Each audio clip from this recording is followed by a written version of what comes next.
¿No se puede, Mariana?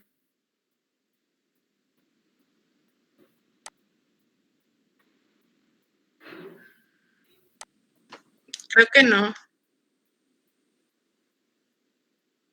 ¿Ya estás grabando? Ya, perfecto. Bueno, ok. Bueno, pues déjala así, Mariana. Pon la que sigue, por favor.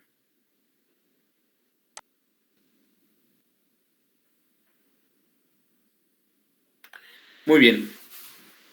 Como les comentaba hace ratito, la historia clínica es el documento más importante en la actividad médica, donde van a quedar registrados los pasos que seguimos para llegar a un diagnóstico certero y el tratamiento que dimos. De una manera u otra, aquí va a quedar plasmado el método clínico que utilizamos, va a quedar plasmado los errores, si es que cometimos errores en el diagnóstico, ya sea en el interrogatorio, la exploración física, o los aciertos que tuvimos. En un futuro, la historia clínica, cuando se convierta en expediente clínico, va a ser nuestra futura experiencia. Aquí es donde vamos a aprender y cada día mejorar más nuestra actividad médica. Ese documento es muy importante, es el documento de primer contacto con mi paciente, la primera vez que me viene a ver el paciente, con un conjunto de síntomas, de signos que le aquejan. Entonces es el primer contacto. Y su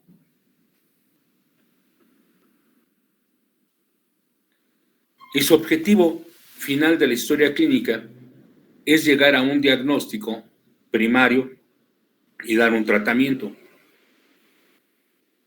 Con el paso del tiempo, la historia clínica de nuestro país, y bueno, a nivel mundial, como que no se le da la importancia que tiene este primer documento y se empieza a hacer un lado porque es muy tardada en hacerla, porque les quita mucho tiempo, sobre todo a los que están en hospitales, los residentes, que les quita tiempo. Para ellos es más importante hacer una curación o algún tratamiento del paciente que tienen hospitalizado. Error. Y esto lo empiezan ustedes a ver desde que son estudiantes, cuando empiezan a ir a hospitales en tercer año, cuarto año. Les pongo el ejemplo de que estamos en el hospital ya y llega un paciente que se acaba de ingresar con una serie de síntomas y signos que lo tuvieron que hospitalizar. Lo revisan los residentes, el R3, R2, R1. Si hubiera médico en servicio social, pues ahí está. Los médicos internos de pregrado, que están a punto ya de recibirse, pero todavía no son médicos, que son los caballitos de batalla de hospitales. Y hasta atrás el estudiante, viendo a ver qué es lo que hacen, qué comentarios hacen, y lo revisan. Y de repente llega el jefe, el adscrito, yo le digo la vaca sagrada, llega a ver al paciente y voltea a ver a su residente, al R3, el de mayor jerarquía. ¿Qué es lo que tenemos aquí? ¿Qué es lo que sucedió? Pues ingresamos a este paciente del sexo masculino o femenino de tantos de edad, el cual presenta desde hace tanto tiempo estos síntomas. Le empieza a dar un resumen de lo que se interrogó. Y a la exploración física encontramos esto y esto y esto y esto, y probablemente mandó a hacer un laboratorio de urgencia, o un gabinete, una tomografía, un ultrasonido, o rayos X, o un laboratorio, una química sanguínea, examen general de orina, no sé, lo que hubieran estado. Y entonces llegamos a este diagnóstico y empezamos a dar este tratamiento. El jefe, la vaca sagrada, medio voltea a ver al paciente y a veces medio lo explora. Ok, y le dice al R3, quiero que me hagas la historia clínica de este paciente y en 1 hora la quiero en mi oficina para revisarla. Sí, maestro, cómo no. Se da media vuelta el jefe y se va. Y el R3 voltea a ver al R2. A ver, ven, quiero que me hagas la historia clínica en media hora la quiero, porque la va a revisar el jefe. Oye, pero yo tengo que hacer las curaciones de estos pacientes, tengo que revisarlos, tengo que hacer ciertas maniobras especiales, ¿no? No me importa, la vas a hacer. Si no, no tienes la firma, no pasas. El R2 voltea a ver al R1. A ver, ven, quiero que me hagas esta historia clínica completa porque la va a revisar el jefe. La queremos en 1 hora más tardar. Hazla. Oye, no, pues a mí me dejaron los pacientes de tales camas, tengo que ver los resultados del laboratorio, las acciones que deben de hacer. No me importa, en 1 hora la quiero, si no,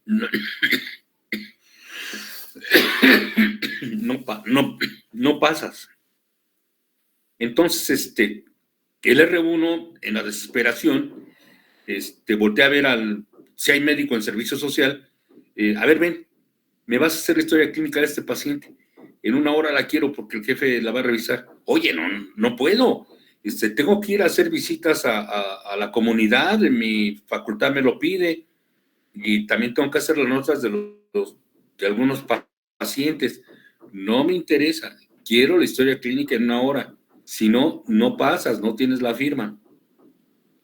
El médico en servicio social voltea a ver a los médicos internos de pregrado, que son los caballitos de batalla, los que van a recoger los resultados de laboratorio, los que hacen las notas a máquina o en la computadora, toman las muestras, hacen las curiones, según porque están aprendiendo, ¿no? A ver, vengan, quiero que me hagan la historia clínica de este paciente, pero ya en media hora, y bien, así es que la hacen en equipo o 2 gentes, porque la va a revisar el jefe. Oiga, doctor, pero pues si nos dejaron hacer esto, ustedes nos pidieron ir por los resultados, ordenarlos, hacer las notas, devolución, hacer la curación de tales pacientes. ¿Qué hacemos? No me importa. ¿Me la hacen o no pasan? No tienen calificación. Los médicos internos de pregrado, como tienen tanto trabajo, los traen de aquí para allá, ¿qué hacen? Y si hay estudiantes, pues voltean a ver a los estudiantes. A ver, vengan para acá. Sí, doctor o doctora, que me van a hacer la historia clínica de este paciente, me la hacen en equipo, háganla minuciosamente para que practiquen bien, pero además quiero que quede muy bien porque la va a revisar el jefe. ¿Qué creen que hacen los estudiantes? ¿A quién voltean a ver? Pues la tienen que hacer. Pero de una manera u otra se va quedando en su cabeza del estudiante que esa historia nadie la quiere hacer. Todos la rechazan, desde el jefe hasta los residentes, los médicos internos de pregrado, como si fuera un papel que no tiene importancia. Error garrafal, como les dije, ese es el documento más importante de nuestra práctica médica. Entonces de ahí como que empieza a ver ese rechazo a la historia clínica. Y es un error muy grave. Ahí está la experiencia de otros médicos, el que hizo la historia clínica, ya sea el residente, ya sea el médico en servicio social o los internos de pregrado. Ahí está los pasos que siguieron en el interrogatorio, la exploración física, laboratorios o gabinetes que los utilizaron. Ahí está la experiencia. Entonces se empieza a rechazar. Y no debe de ser así. Empiezan a crecer en nuestro país en los años 70 y parte de los 80. Los médicos mexicanos, en especial los del Hospital General de México, eran considerados a nivel mundial como los mejores clínicos del mundo. En realidad, pues todos los médicos mexicanos de ese tiempo. ¿Por qué? Porque no teníamos el sustento económico para comprar o tener los aparatos de moda, de los que se iban descubriendo, que solamente los países de primer nivel en Europa, en Estados Unidos lo tenían. España, Alemania, Inglaterra, Estados Unidos, ultrasonidos en ese tiempo que empezaban, ya no solamente las placas, nuevos reactivos para tomar no sé, reacciones febriles, biometría hemática, química sanguínea, exámenes generales, etcétera, de orina, etcétera. Iba avanzando la tecnología. Estados Unidos empieza a abusar de los laboratorios y para todo manda a hacer laboratorios o gabinetes. Hace muchos años, de los 80, 85, alguna cosa así, leyendo una revista de caricaturas, todo eso, pusieron un chiste de médicos de Estados Unidos, en el cual llegaba un paciente a la clínica, tocaba la puerta, y en la puerta ya lo estaban esperando una serie de gentes, de laboratoristas, que le empezaron a tomar muestras de sangre, de orina, muestras de secreciones de nasales o de faringe, etcétera. Y luego lo llevan al consultorio que le toca la puerta y cuando entra, el médico ya está haciendo la receta. Se va a tomar esto, lo que usted tiene es esto, según los laboratorios que le acaban de hacer. Tómeselos. Error garrafal. Por eso era un chiste. Muchos laboratorios y gabinetes a veces nos dan positivos falsos, es decir, se equivocan. O negativos que son falsos, que en realidad son positivos. Va a depender mucho del laboratorista o del radiólogo qué tanta experiencia tenga para descifrar los resultados de las muestras que ha tomado o de los gabinetes que ha tomado. Va a depender mucho de los aparatos que se tengan, la calidad y de los reactivos para hacer los laboratorios. Va a depender mucho. Y se empezaron con el paso del tiempo a dar cuenta que se fallaba mucho, inclusive hasta la fecha. Por ejemplo, ahorita estamos con la famosa pandemia. Tiene 3 semanas que he tenido mucha consulta en mi consultorio privado y la mayoría con COVID, comprobados con laboratorios serios. Pero también varios han venido bien espantados que tienen COVID, que se tomaron la muestra, el estudio, y salió positivo. Entonces ya les pregunto, ¿dónde se tomaron la muestra? Pues en una farmacia, fue un estudio rápido. Y además por los síntomas, lo que interrogo, lo que exploro, mire, yo tengo dudas, no creo que sea COVID, el famoso Omicron que ahora está de moda, no lo creo. Mire, le voy a dar tratamiento, pero es posible que usted me haga otra vez su estudio, pero en un laboratorio establecido y de confianza, bueno, de los que ya conocemos, para no hacer un comercial. Y la mayoría decía, sí, doctor. Se van y ese mismo día, en horas, me hablaban o pasaban. ¿Qué cree, doctor? ya me fui a hacer en tal laboratorio los estudios, me tomaron muestras en la nariz, en las 2 fosas nasales o en la faringe, salió negativo, tenía usted razón. Entonces, como ven, cuidado con los laboratorios, va a depender mucho de la técnica, de los reactivos y de la experiencia del laboratorista. Falla mucho.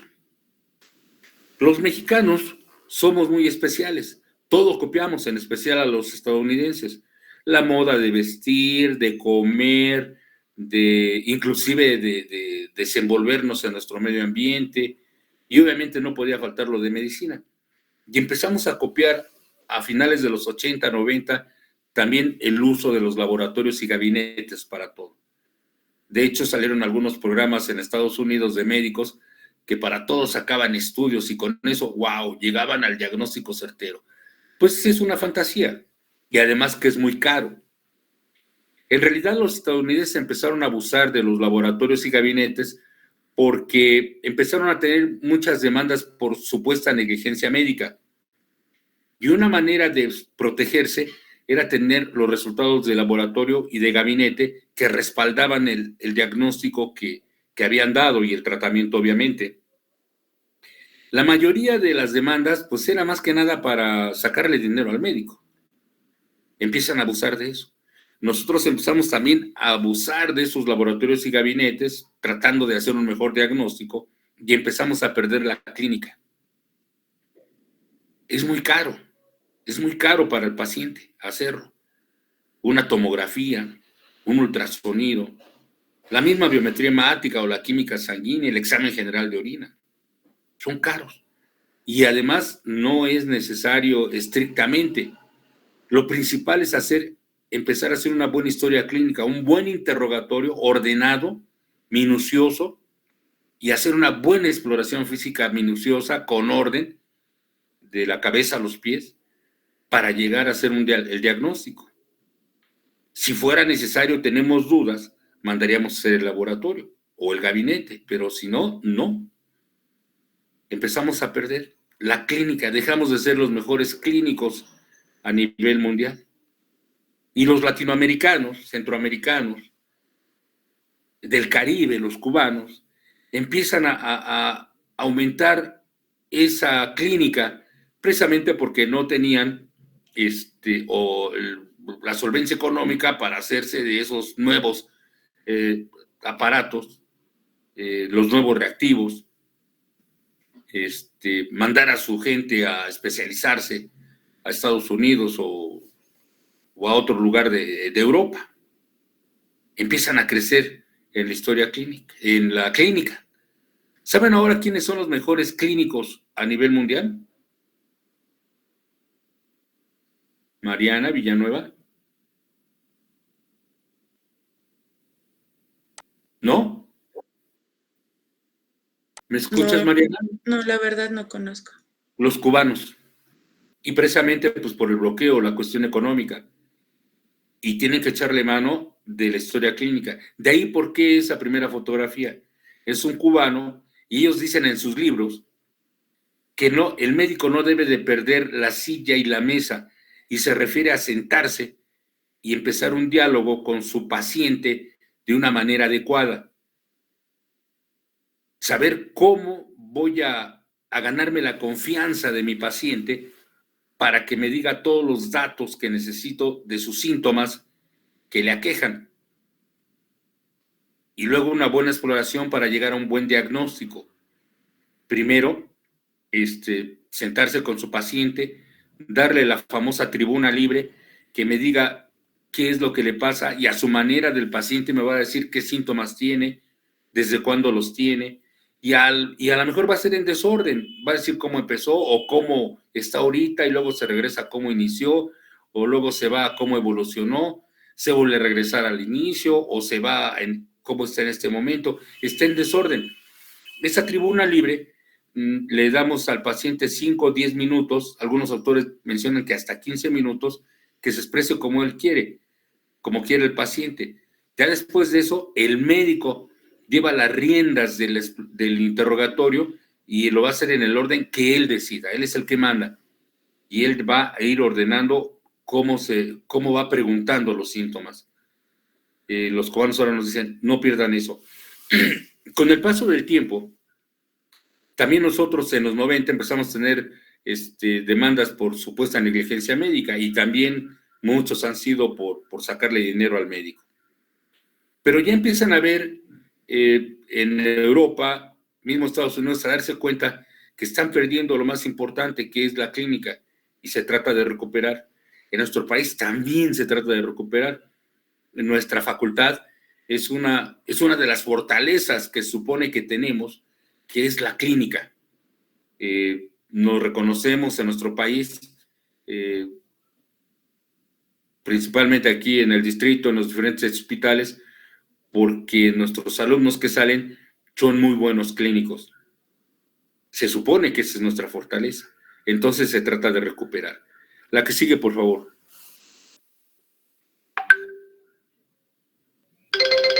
Muy bien. Hacer la definición de historia clínica, si ustedes ya empezaron a investigar, como les dejé, que cuando menos 3 libros, un mexicano o 2 mexicanos, el Martín Abreu, el Horacio Gines, o un estadounidense como el Suros, hay otros más, o un latinoamericano, o un cubano, verán que es difícil encontrar, inclusive en la norma oficial mexicana, es difícil encontrar una definición de historia clínica. Empiezan a hablar los autores de los grandes libros de la historia clínica definiéndola, y de repente dicen, y entonces el expediente clínico, entonces llega el momento en que parece que la historia clínica y el expediente clínico es lo mismo. La historia clínica va a pertenecer al expediente clínico, pero en realidad no es lo mismo. La historia clínica es el primer documento, de primer contacto que tenemos con nuestro paciente. Su objetivo final es un diagnóstico. Y entonces, hace algunos años, intenté hacer una definición de historia clínica, y es la que tienen aquí. Aquí tiene un error, que es el último, que dice tratamiento. Ahí en lugar de tratamiento es diagnóstico, diagnóstico y tratamiento. Entonces empiezo dando la definición, que es un documento médico legal, y digo médico porque obviamente nos pertenece a nosotros, 100% es médico, nos pertenece, nosotros la hacemos, mis compañeros médicos la van a revisar, nos pertenece.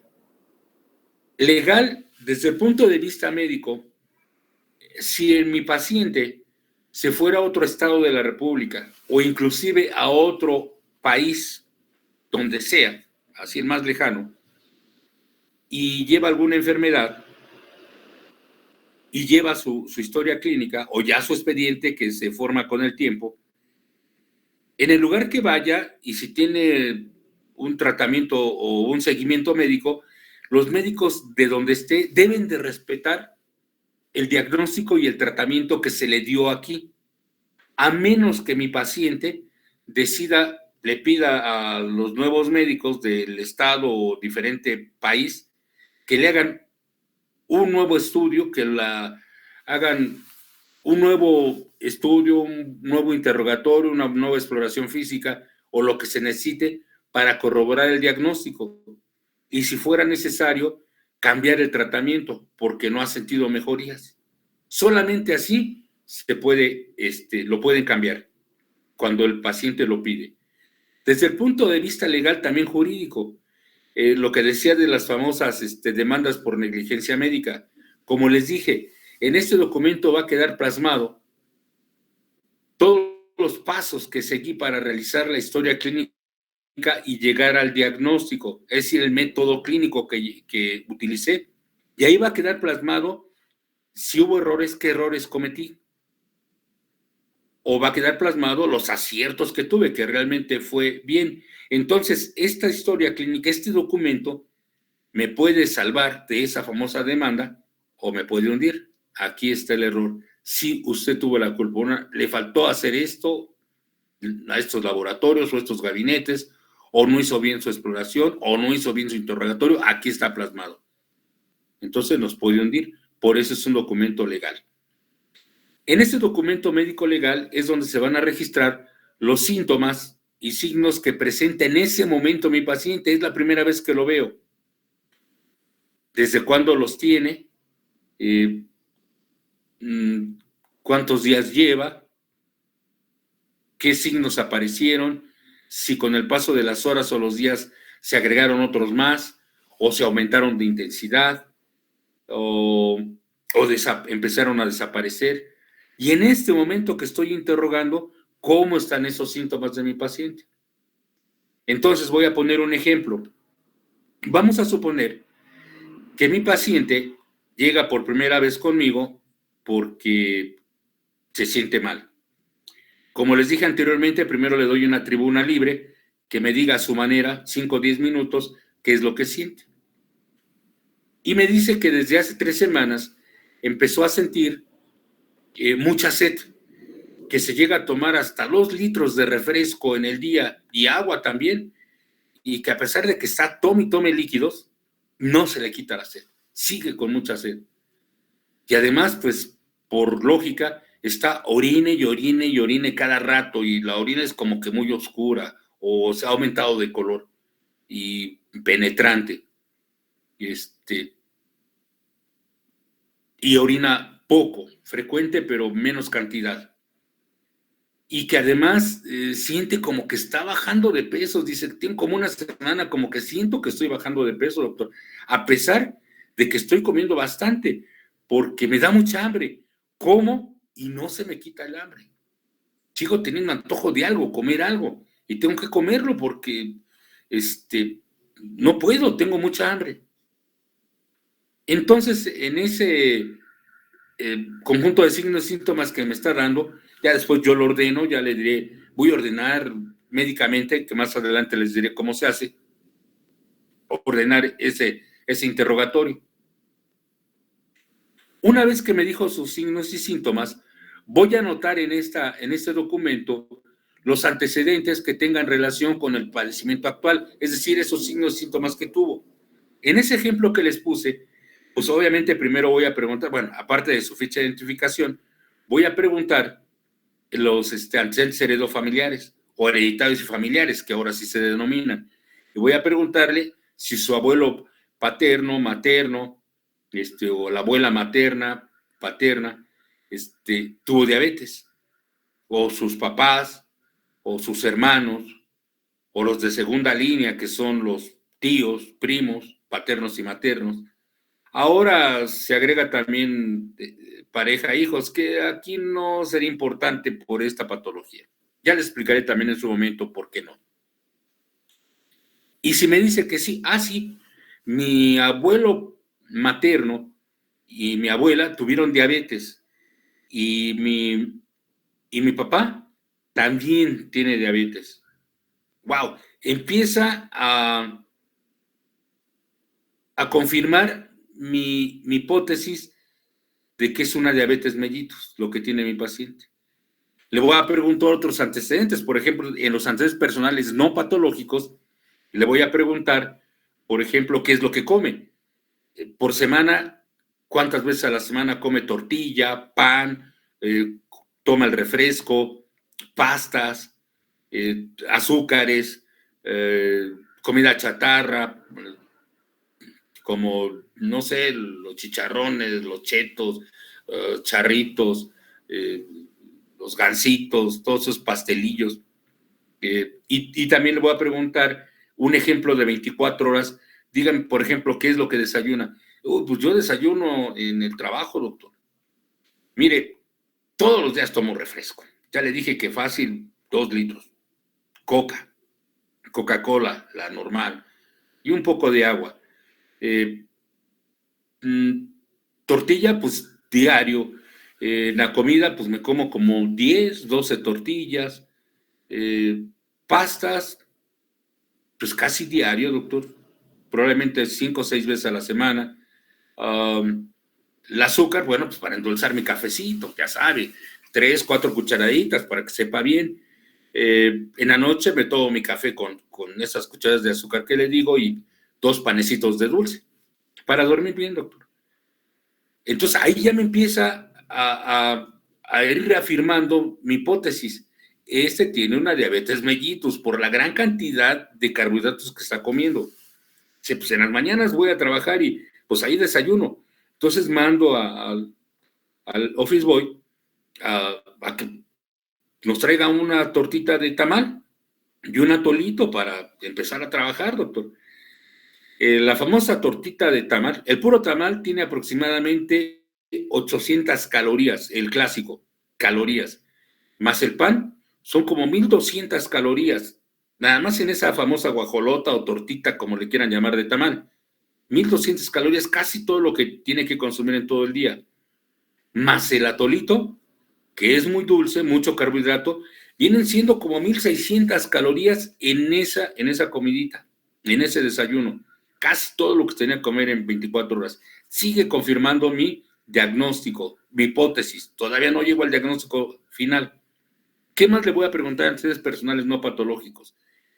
¿Hace ejercicio usted? Doctor, le digo que todo el día estoy sentado, tengo que estar recibiendo las llamadas, haciendo los pedidos, haciendo las notas. No puedo, doctor, no hago ejercicio. Y además es obeso. ¡Wow! Sigue reafirmando eso.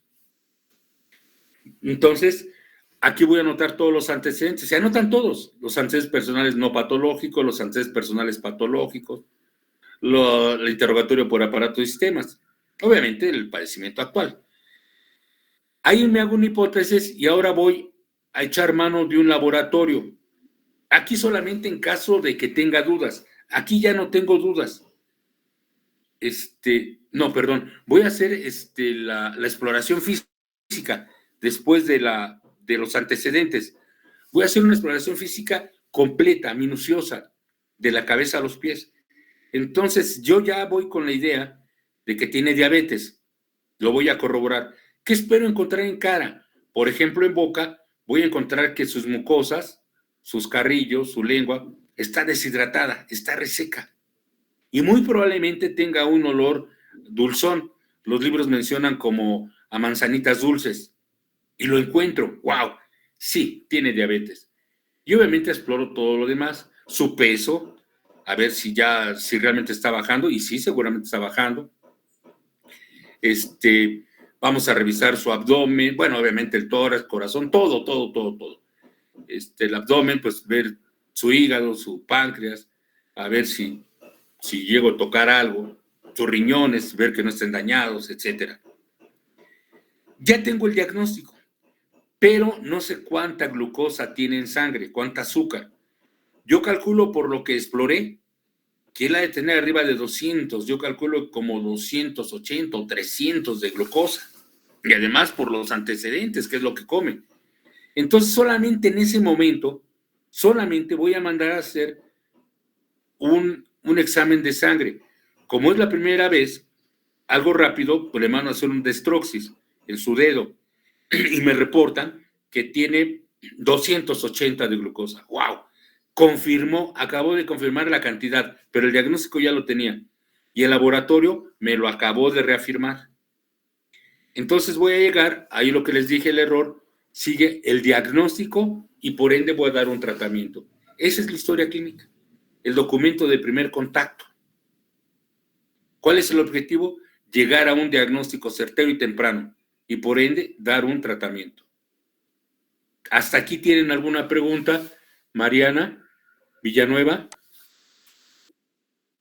No, ninguna. Va quedando claro entonces. La que sigue, por favor.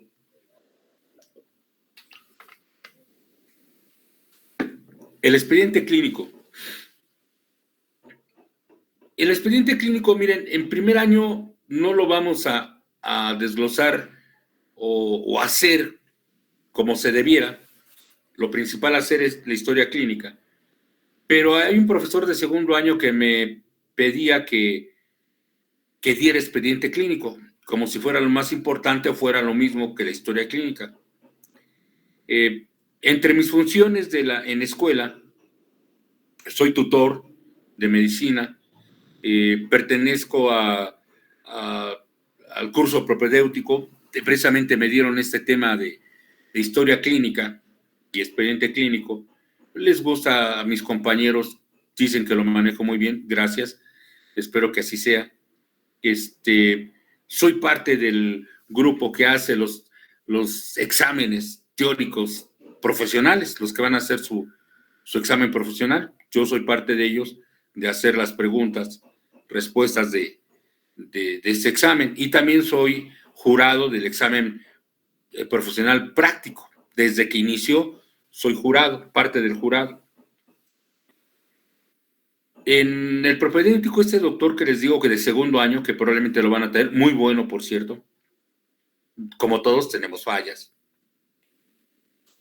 Y él fue el que me decía, a ver, mira, vas a dar el tema de historia clínica, pero quiero que me hables mejor de expediente. Pues, ¿qué es lo mismo? No es lo mismo, maestro. Ya les dije que la historia clínica es el primer documento, el primer contacto, y ya qué es lo que contiene ese documento, que su objetivo final es llegar al diagnóstico primordial o el primer diagnóstico certero y dar un tratamiento. Y lo voy a citar, por ejemplo, en una semana. Le digo, en una semana me va a venir a ver otra vez. Quiero que en la mañana de ese día o un día antes en ayunas, se va a tomar usted una química sanguínea completa, un examen general de orina, para revisar cómo va evolucionando su enfermedad, si ya se ha mejorado y que no esté dañado su riñón, tenga algún otro problema. Sí, doctor. Entonces regresa hasta la próxima semana y me trae los resultados. Cuando regresa, ahí ya no voy a hacer otra vez la historia clínica. Lo que voy a hacer es una nota de evolución. ¿Cómo se ha sentido? Ya me va a decir de esos síntomas que tenía al principio. Y bueno, ha disminuido la sed, doctor. Ya me siento un poco mejor. Ya empiezo a dormir mejor. Ya no orino tanto. Me empiezo a sentir mejor, doctor. ¿Ha dejado la coca, lo que le dije? Sí, doctor, no totalmente, pero sí le he disminuido bastante. Las tortillas, como usted me dijo, yo estoy comiendo, se está comiendo 3. Bueno, la verdad me llevo a comer hasta 5, pero pues es la mitad o menos de la mitad de lo que comía normalmente. ¿El pan sí lo dejó? Sí, doctor. Ok, entonces veo el resultado del laboratorio y veo que tiene, por ejemplo, 180. ¡Wow! Bajó bastante, pero todavía no está bien de glucosa, miligramos por decilitro de glucosa en sangre. La química sanguínea también me da la creatinina, urea, que me dice si está dañado el riñón o no. También trae el ácido úrico y los colesteroles. Pero bueno, en este momento era eso. En ese momento que me volvió a ver, se empieza a formar el expediente clínico. Ya ahí no hago historia clínica. La historia clínica va a pertenecer ya al expediente clínico. Entonces, las siguientes notas de evolución, las siguientes consultas que tenga con mi paciente ya es el expediente clínico. Y aquí pongo la definición de la norma oficial mexicana, que es la que nos rige, que dice que es un conjunto único de información y datos personales de un paciente, que se integra dentro de todo tipo de establecimiento para la atención médica, ya sea público, social o privado, el cual consta de documentos escritos, gráficos, imagenológicos, bla, bla, bla, de cualquier otra índole, de los cuales el personal de salud deberá hacer los registros, anotaciones, en su caso, de constancias y certificaciones correspondientes a su intervención en la atención médica del paciente, con apego a las disposiciones jurídicas aplicables. Esta es la norma oficial mexicana, la 004. Como ven, entonces, ya el expediente clínico no solamente sería la evolución de la patología de mi paciente que la descubrimos con la historia clínica, sino también van a integrar otras anotaciones. Cuando digo evolución, no solamente es el interrogatorio y el laboratorio, sino en la exploración física. A ver si todavía sigue con las mucosas deshidratadas, ese olor a dulzón que tenía en la boca.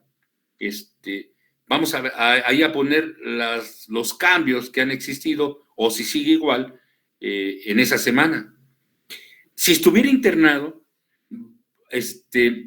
van a estar las notas de enfermería. Enfermería en el hospital tiene 3 acciones o 3, ¿cómo puedo decir? Visitas o o revisiones al paciente en el día, a donde están sus signos vitales, qué medicamentos se le aplicaron ellos, que el médico lo mandó, las anotaciones propias de enfermería. Ahí van, ya están ahí. En el caso de que sea ambulatorio, pues obviamente en la exploración física que hace el médico, pues tiene que ver somatometría, ver el peso, la talla y los signos vitales.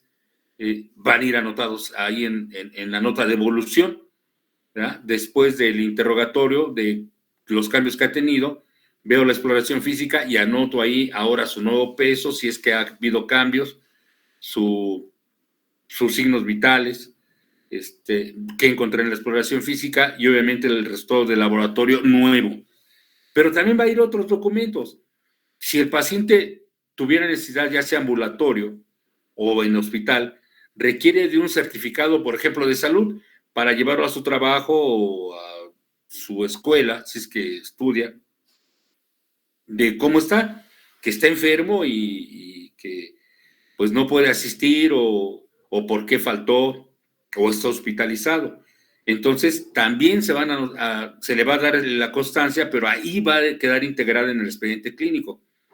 También puede ser de que haya necesidad de que lo vea el psicólogo o el psiquiatra, y el psiquiatra va a dar sus anotaciones y van a quedar plasmadas esas anotaciones en el expediente clínico. O si nuevos laboratorios se van a hacer, ahí van a quedar también. O si va a tener una cirugía o tuvo una cirugía, ahí va a quedar anotado por orden. Debe de llevar un orden, debe estar clasificado ahí en el expediente clínico. Como ven, aparentemente es lo mismo. No, la historia clínica pertenece al expediente clínico, ya formó a ser parte del expediente clínico. Y el expediente clínico es la evolución de las enfermedades de mi paciente, de esa enfermedad o de nuevas enfermedades que tuvo con el tiempo. Cada vez, vamos a poner que lo dimos de alta y con el tiempo, meses o años, vuelve a regresar y como tenemos el expediente, supone que debe quedar archivado y clasificado por orden.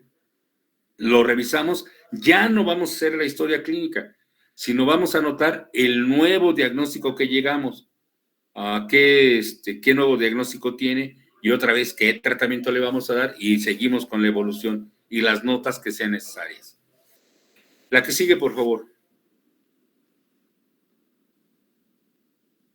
Aquí, pues, tuve que poner cuáles son los elementos, la integración del expediente. Existe el expediente clínico solicitado. ¿Por qué? Porque tiene un número único de identificación, ya sea con números y letras o puras letras, para poderlo tener en mi archivero ordenado.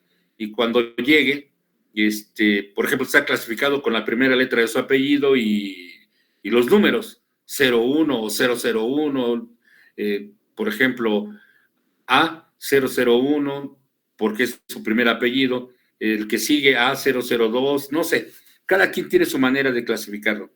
Entonces tiene un número único de identificación y se va a incorporar un índice de guía en las carpetas, lo que les acabo de decir. Saco el expediente y sé en cada número o cada letra o cada color qué es lo que, dónde está lo que ando buscando, los resultados de laboratorio o las notas de evolución o las notas de enfermería o los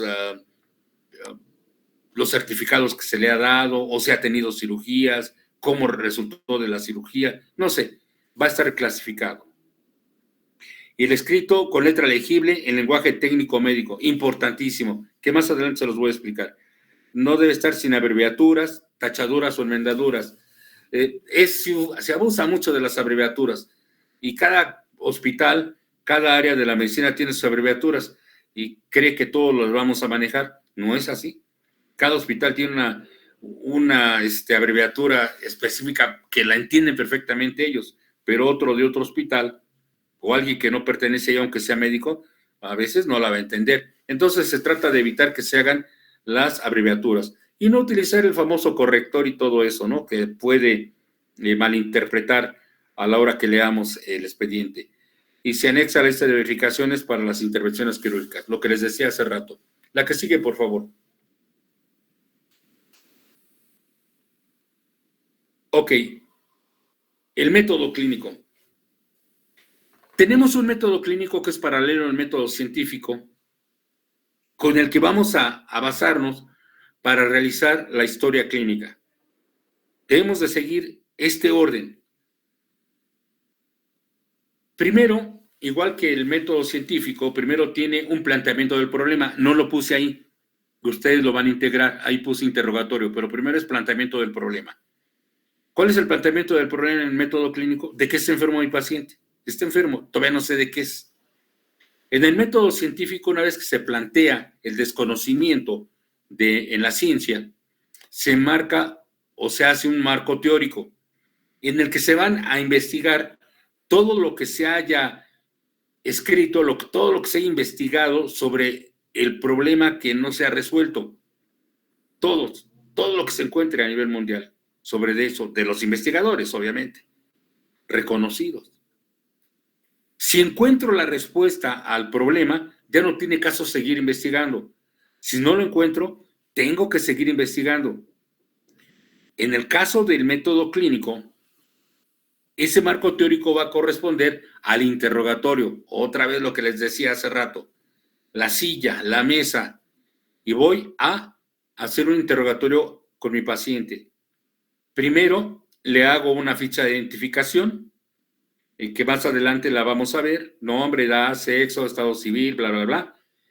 Y le doy su tribuna libre de 5, 10, 15 minutos que me diga qué es lo que tiene, qué síntomas tiene y desde cuándo.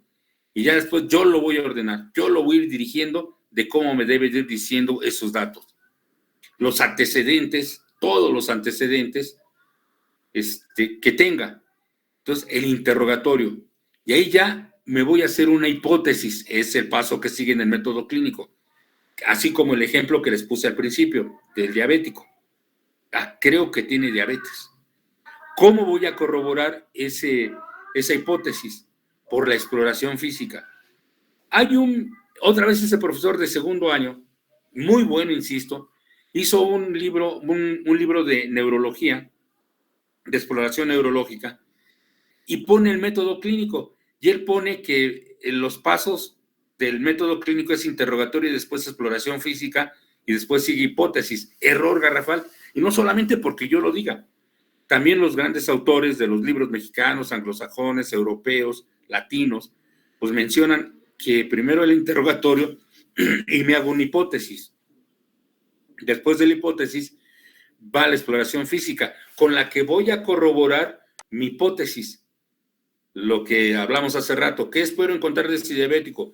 Las mucosas deshidratadas, ese olorcito, a lo mejor si es muy alta la glucosa, de boca, probablemente haya temblor fino por el nerviosismo, hay desgaste de los nervios periféricos, del revestimiento, etcétera. Entonces, ahí voy a hacer mi diagnóstico, ahí compruebo mi hipótesis. Y a menos que tuviera dudas, me echaré mano de un laboratorio o de un gabinete, o de laboratorios y gabinetes, si es que tuviera dudas.